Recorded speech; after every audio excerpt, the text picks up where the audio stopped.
এবার মালদা জেলা তৃণমূলের উদ্যোগে রতুয়া 2 নম্বর ব্লক তৃণমূলের কনভেনশন হয়ে গেল শনিবার। এদিন এই কনভেনশন অনুষ্ঠিত হয় সুলতানগঞ্জ হাই স্কুলে। উপস্থিত ছিলেন জেলা তৃণমূলের সভাপতি আব্দুর রহিম বক্সি, দলের জেলা কমিটির চেয়ারম্যান সমর মুখার্জি, রতুয়া 2 নম্বর ব্লক তৃণমূল সভাপতি মাসিদুর রহমান, জেলা পরিষদ সদস্য শামসুল হক সহ আরও অনেকেই। এদিনের কনভেনশনে উপস্থিত তৃণমূল নেতৃত্ব সাংগঠনিক বিভিন্ন বিষয় ও দলীয় কর্মসূচি নিয়ে আলোচনা করেন। সেই সঙ্গে কেন্দ্রের বিজেপি সরকারের বিভিন্ন জনবিরোধী নীতির প্রতিবাদে আগামী দিনেও লড়াই আন্দোলন চালিয়ে যাওয়ার সিদ্ধান্ত গ্রহণ করেন বলে জানা গেছে।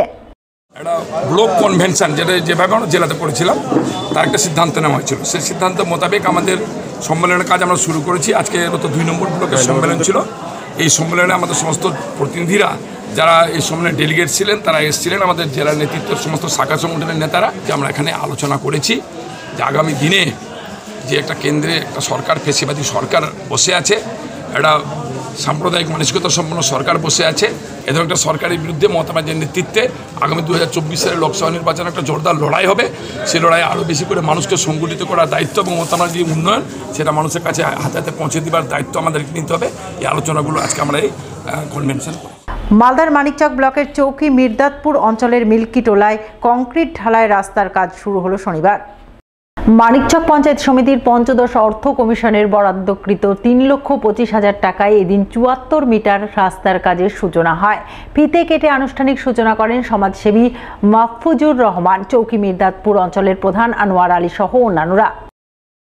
আমাদের চৌকি মির্দাতপুর অঞ্চলের মিল্কিটোলায় আমাদের ব্লক প্রেসিডেন্ট ডাক্তার মাহফুজুর রহমানের উদ্যোগে মানিকচক পঞ্চায়েত সমিতির পক্ষ থেকে শেখ হাফিজের বাড়ি হতে শ্রীকান্তের বাড়ির অভিমুখে 3,25,000 টাকা ব্যয়ে 74 মিটার কাজ শুভ সূচনা করলো। তার দাবি ছিল কি, এদিকে তো পেছনটা ব্যাকওয়ার্ড প্লেস আছে, রাস্তায় জল জমে যেত, মানুষ কাদায় হাঁটতো, এটা করে মানুষের খুবই উপকার হবে। মালদার কালিয়াচক কলেজে নবীন বরণ ও সাংস্কৃতিক অনুষ্ঠান হয়ে গেল শনিবার।